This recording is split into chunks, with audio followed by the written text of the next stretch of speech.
And yeah, fuck man, I feel like really connected to that because I really feel like the need to perform in like so many areas of my life. Salut, c'est Clément de Mouvement Conscient et cette vidéo elle est vraiment très spéciale parce que récemment j'ai interviewé un coach de mouvement extraordinaire qui s'appelle Jon Yuen et non seulement c'est quelqu'un qui sait très bien bouger, quelqu'un qui a beaucoup de force, beaucoup de souplesse, beaucoup de coordination, c'était aussi un ancien danseur professionnel, mais c'est aussi quelqu'un vraiment de très intelligent qui dit des choses très sensées. Et en fait, nous on a parlé pendant 2 heures et ce que j'ai fait c'est que j'ai résumé ces 2 heures avec plein de clips qui durent en tout 25 minutes et de ces 25 minutes j'ai tiré 7 leçons qui ont profondément changé la manière dont je vois mon corps et la manière dont je m'entraîne. Du coup, si vous êtes quelqu'un qui fait du sport, si vous êtes quelqu'un qui s'intéresse à la préparation physique, qui s'intéresse au mouvement, je vous conseille vraiment de regarder cette vidéo jusqu'à la fin. J'ai traduit tout l'interview en français et ça prend énormément de temps et vraiment je n'aurais pas fait ça si je ne pensais pas que cette vidéo va être géniale. Donc voilà, je vous conseille vraiment de la regarder jusqu'à la fin et on commence tout de suite. Alors la première leçon, c'est que pour la plupart des gens, lorsqu'on essaye de bien construire un entraînement, même par la suite, on va mal s'entraîner. Pourquoi? Parce qu'en fait, dans notre démarche de mouvement, dans notre démarche d'avoir un corps qui est plus fort, tout ce qu'on va réellement faire, c'est simplement accumuler des mouvements. Tiens, je vais faire ce mouvement de force, ce mouvement de souplesse, etc. Et du coup, on devient une bibliothèque de mouvements sans réelle personnalité. On devient comme un magicien qui a son petit sac avec ses tours, qui va les montrer comme ça devant plusieurs personnes. Et ça, c'est quelque chose dont je me suis rendu compte en posant la question suivante à Jon, qui est de pourquoi tu bouges comme tu bouges? Qu'est-ce qui fait en sorte que tu bouges de manière différente? Parce que ce qui était vraiment intéressant, c'est ce que je vois par exemple des personnes faire un grand écart, je me dis juste, c'est un grand écart, genre rien de spécial. Par contre, lorsque je le vois lui faire un grand écart, je trouve qu'il a quelque chose en plus. Ou lorsqu'il va faire différents exercices entre différentes séries, de temps en temps il va juste faire des petits mouvements d'épaule comme ça, mais rien que ce petit mouvement d'épaule, je trouve que ça a quelque chose en plus. Raison pour laquelle je voulais lui poser cette question et voici ce qu'il a répondu. Well, I don't know 100% why I move the way I move myself. I think movement and the body is too complex to understand, and I mean my body and the way it moves is way smarter than I will ever be. But I think it's I think we kind of had to understand one of the underlying principles of how humans work, which is that we tend to doubt ourselves and we believe in things. You know, we put a lot of values into different ideas, different movements, different training methods, different philosophies. We put an immense amount of value into these things because we don't put value into ourselves. We don't put value into our bodies. And so every single thing that we do becomes like a badge of honor. It becomes a status symbol. It becomes some kind of a poster that you stick onto your external self as a way to kind of prove yourself and feel like you're associated with something that you feel and that you say is valuable. And that can be beneficial sometimes, but every single time you practice a skill or you move your body or you promote a philosophy or whatever, it brings you further and further away from embodying yourself, being in your body. We use these different skills to show people, I know how to do stuff, instead of simply believing in your innate capability, and quality of movement. So we distance ourselves further and further away from our bodies. We don't take up the space we deserve to take up in our bodies because we simply want to show off moves. And it all comes back to this very human tendency of not believing in ourselves and choosing to put an immense amount of value into ideas and skills and tricks. If you only eat for the sake of getting macronutrients and calories, then you start to distance yourself from how the food tastes. The same thing with movement. If you only move in order to learn a skill, to progress to a certain level, to gain a certain amount of mobility or strength or whatever, then you start to distance yourself from the flavor, the feeling, the texture of movement. And that's when you lose your own capability to embody the movement, to be in the movement, and to come up with different recipes by yourself. We have different instincts and feelings and sensory experiences that make us want to move in certain ways. If I have an itch, I will scratch it. And the same thing applies to so many other things. It's just that these things are a bit more, not as strong, not as in your face, not as superficial. It can be an emotion. It can be how your shoulder feels. It doesn't feel necessarily wrong, but it feels like it wants to do something.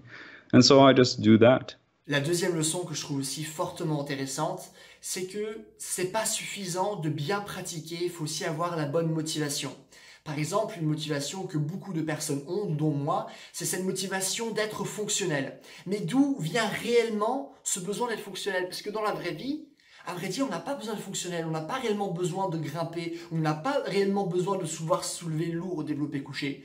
Peut-être qu'on va faire des déménagements 5 fois dans notre vie, mais à part ça, il n'y a pas de réel besoin de fonctionnalité. Du coup, pourquoi souhaite-t-on être fonctionnel? D'où vient cette motivation? Est-ce que cette motivation vient réellement de moi? Et en fait, parler avec Jon, ça m'a permis de comprendre qu'il y a énormément de choses dans ma vie et énormément de choses dans ma pratique de mouvement que je fais, mais en fait, ces motivations pour mes actions ne viennent pas réellement de moi. Elles viennent de la société, elles viennent de films, elles viennent d'idées qui sont totalement erronées. Et du coup, je vous invite réellement à regarder ce qu'il va vous dire là par la suite. But then again, how many of us end up in precarious situations where these skills are necessary? I'm sorry, the zombie apocalypse hasn't happened yet. Even though we like the idea of ourselves as capable warriors who can defend ourselves in times of need, this hasn't happened for anyone in the movement culture so far. Maybe one person who ended up in a really stupid situation. But this type of, I want to move because I want to be practical. This idea is, I think, it's a dream caused by us watching too much TV. It's not a dream that's based off of our immediate human needs. And what is the human need? What is that for every single person? I have no idea. But what I do know is that it doesn't exist in, us having to do a middle split, or us having to learn how to break it, or us having to do this or do this or do this. You don't have to. But there are probably a lot of things that you feel like you want to. And by kind of distancing yourself from the idea that I need to have this kind of skills in my bag of tricks, and instead looking at your bag of meat, the person that you are right now, and then going, what does my body feel like doing? How does it feel to be me right now? And what should I do about that feeling?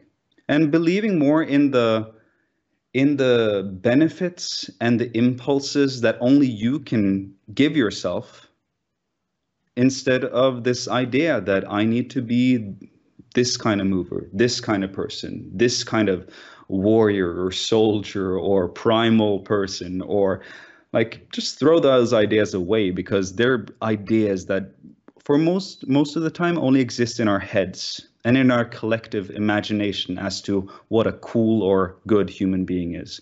You just need to get down to the essence of the matter, and the essence is you. So how do you feel, and what do you want to do about that?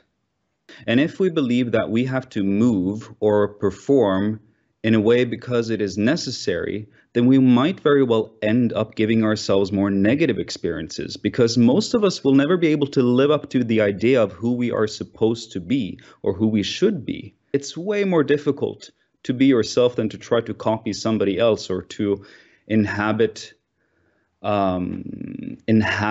a persona that exists out there of a mover or a warrior or a shaman or a sage or whatever.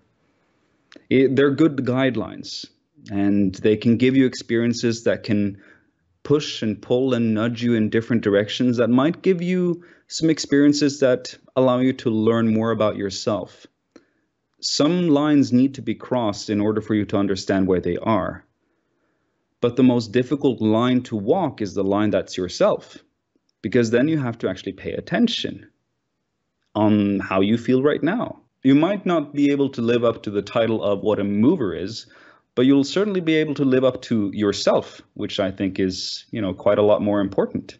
And my father always taught me from a very young age, you can choose to become the best at something, or you can become the best person that you can be. You can become better. So what do you want to be? Best or better?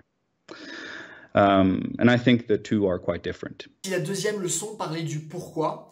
Cette leçon va plutôt parler de qu'est-ce qu'on fait réellement de notre temps. Parce que on est tous en train de s'entraîner, on s'entraîne tous 2, 3 fois, 4 fois, 5 fois, 6 fois, 7 fois par semaine, voire 2 fois par jour. Du coup, on est tous en train d'investir énormément de temps, d'énergie, voire de l'argent dans ce qu'on fait. Mais est-ce que ça nous rend réellement heureux? Est-ce qu'on aime ce qu'on est en train de faire? Est-ce que là maintenant, on est en train de créer de bons souvenirs? Est-ce qu'on se souvient de la séance qu'on a fait il y a un mois?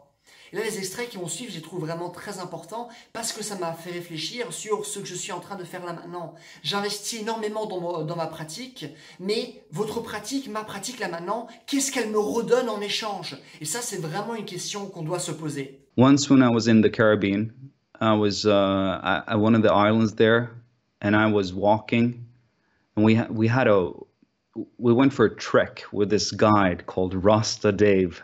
Brilliant dude.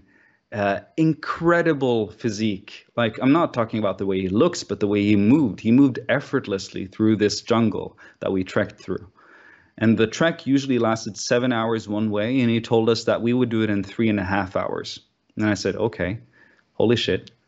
And so we'll go for this trek, and it's the most excruciating thing that I've done. It was so painful and so hot, and I was so exhausted. But when we came back home after this, we saw amazing, beautiful things. After we came back home, I thought to myself, I'm going to remember this. In 10 years, I'll be able to talk about this as I'm talking to you right now. And then I started thinking about how many of the sessions that I've had in the gym will I ever remember? Here's something that I invest time and energy into. And what does it give me? It gives me health, but so does everything else, as long as you do it in a conscious and moderate manner.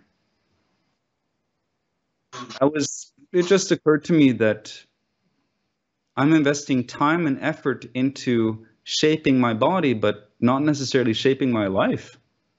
I'm not creating memories. I'm not going to be able to look back at that one session at the gym 10 years from now and go, that was a good time. Or I learned something that day. And do I actually want to spend time in the gym? Sometimes, yeah. I have an innate need to move. But are there things that I want to do more? Alors, on a parlé du pourquoi, on a parlé de ce qu'on faisait. Et là, il serait intéressant de parler du comment on fait les choses. Et ça, c'est vraiment la 4e leçon.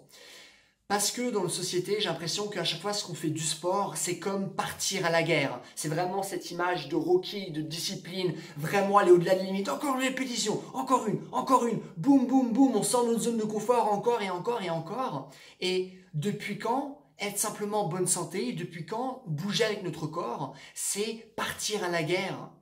Et quelle relation, là maintenant, on est en train de créer avec notre corps si tout ce qu'on fait, c'est à chaque fois partir à la guerre? Ça, c'est vraiment quelque chose auquel je me sentais connecté au lycée, lors de mes premières années de fac aussi, vraiment vouloir à chaque fois faire plus de répétitions, toujours sortir de ma zone de confort. Ah, je suis blessé, mais c'est important de performer de temps en temps, d'aller au-delà de nos limites. Sauf que quel genre de relation je suis maintenant en train de créer avec mon corps?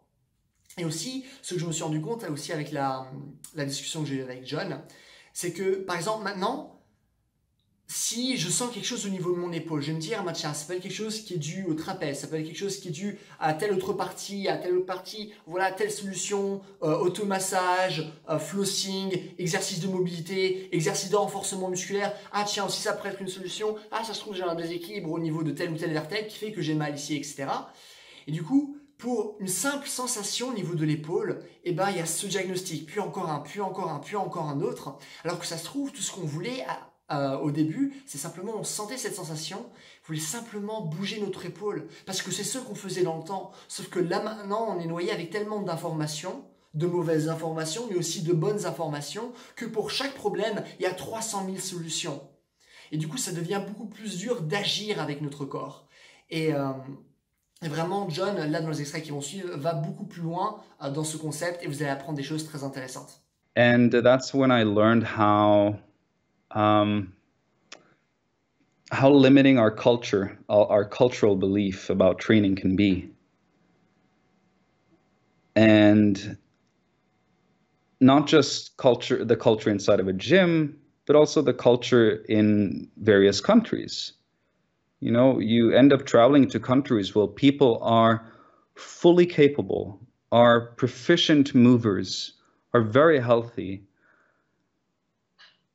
not because they feel like they need to be, but because they want to be. They dance in the streets. They play fight.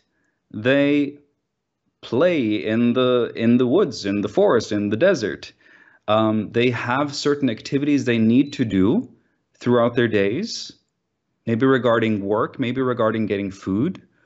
And they don't do them, they don't have to motivate themselves to do those things. They do them and they respect how their body feels. When they're tired, they stop.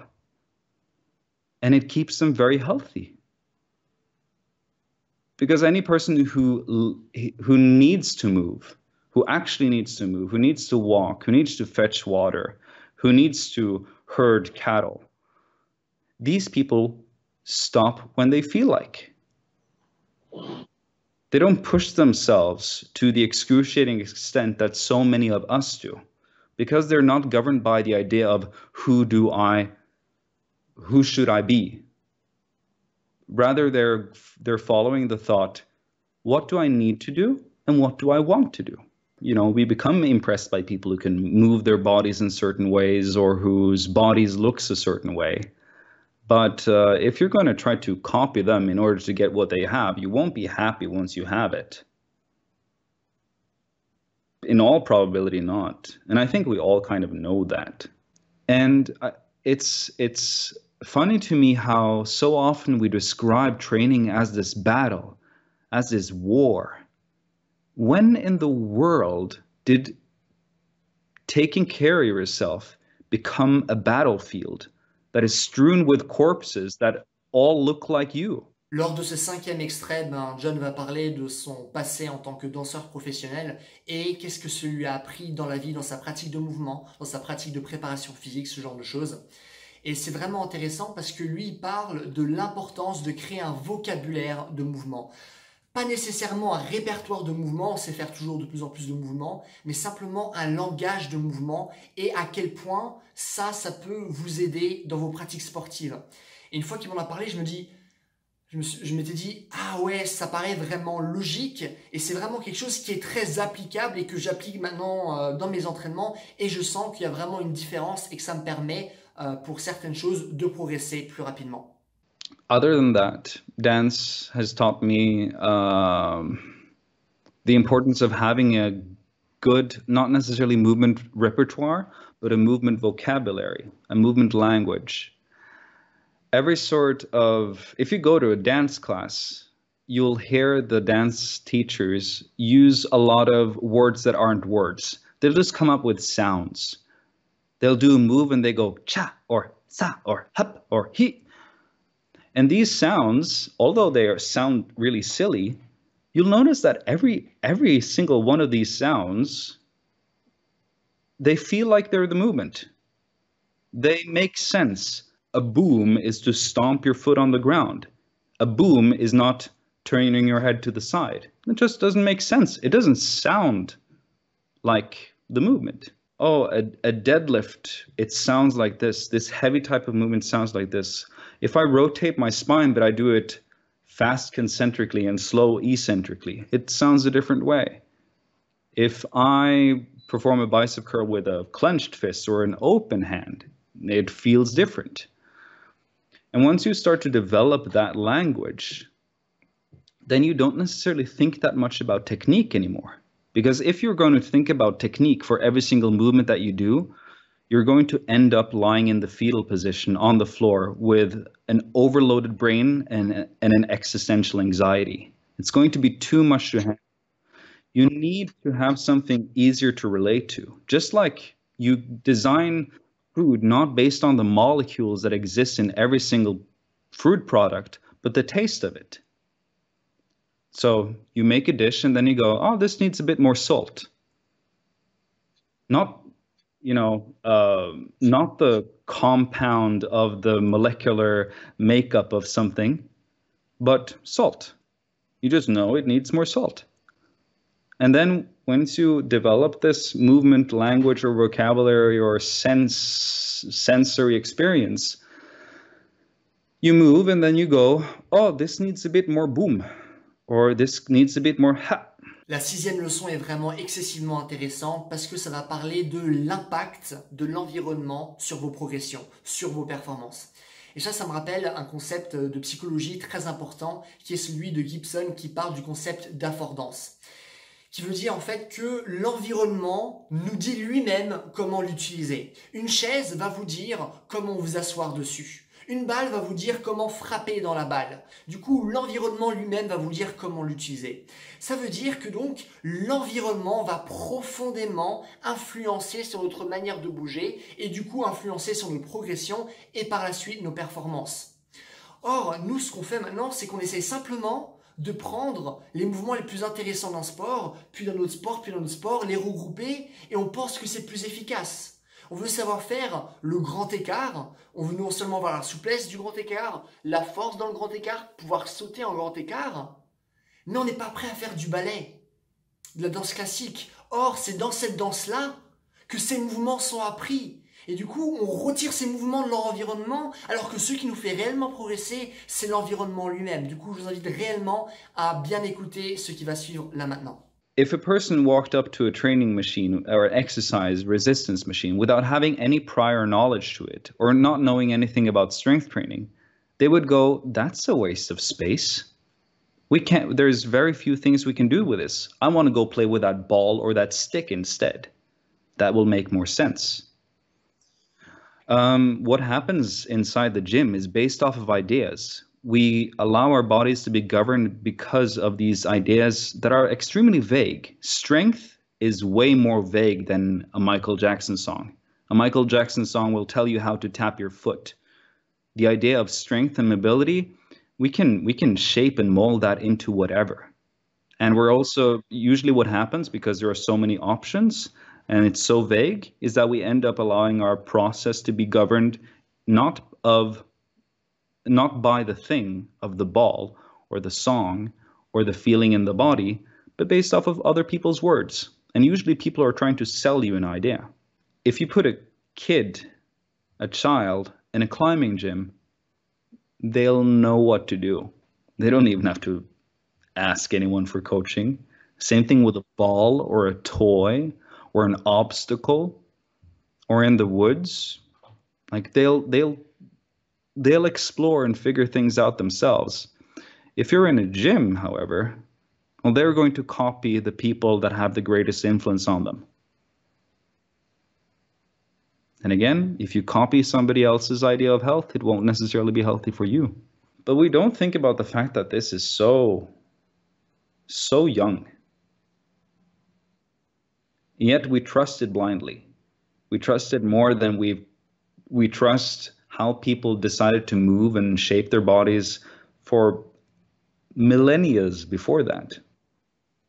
And what I found particularly strange is that whenever if you look at, if you go on Facebook and you suddenly look at a video of some kid who lives in an underdeveloped country, or developing country, whatever is the politically correct term nowadays, and you see them do something crazy, you just end up going, it's because of their genetics. This is just a talented person. This kid hasn't done the work that I will need to do, and the work that I need to do is in the gym. Why? No, because I mean that's where efficiency happens. The gym is the place you go to get fit in the most efficient and scientific way. Why?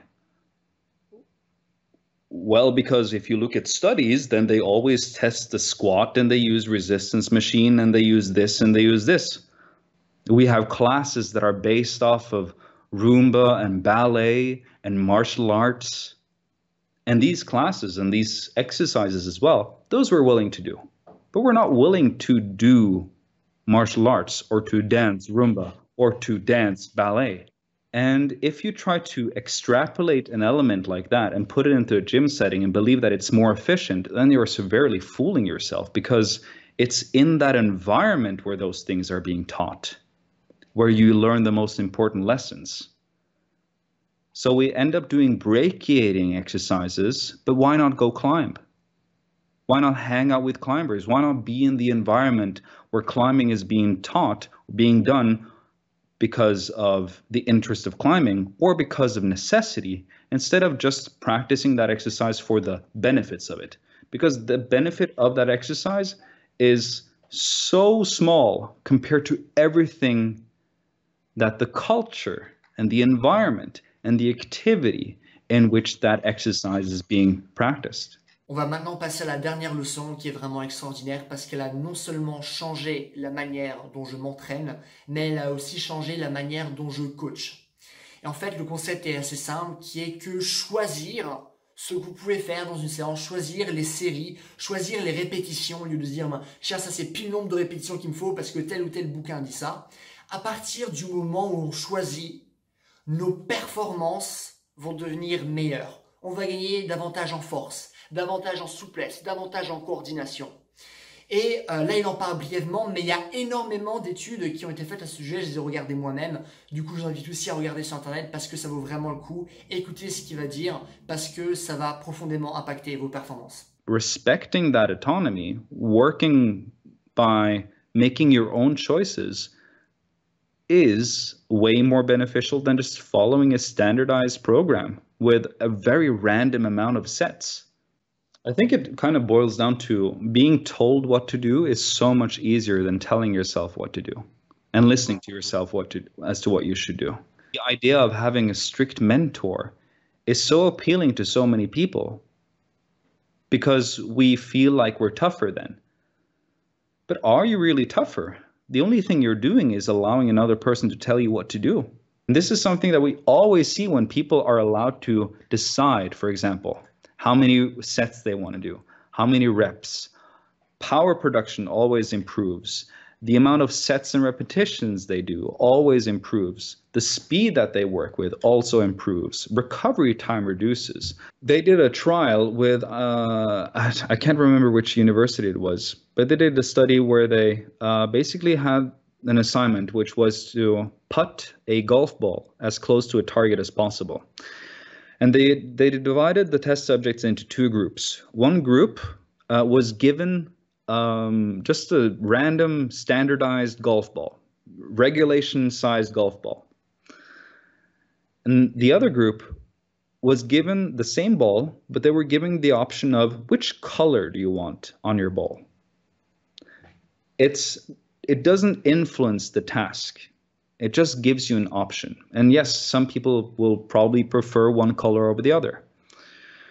The people that were given the choice of which ball do you want, they improved their accuracy during training more than the people who were just given a standard ball. And they also retained more of that precision until the next time they practiced. And this has been replicated in a lot of other studies. However, if you're in a situation where your opinions do matter, where your choices do have an impact on the learning environment, you're going to perform better because you don't have to think about the bad stuff. you can think about the stuff that you're supposed to do.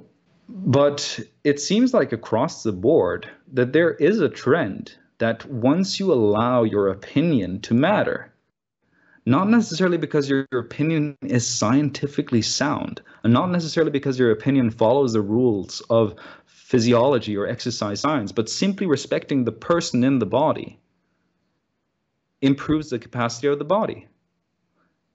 The mind in the body can enhance it, or it can enhance the body, or it can hold the body back.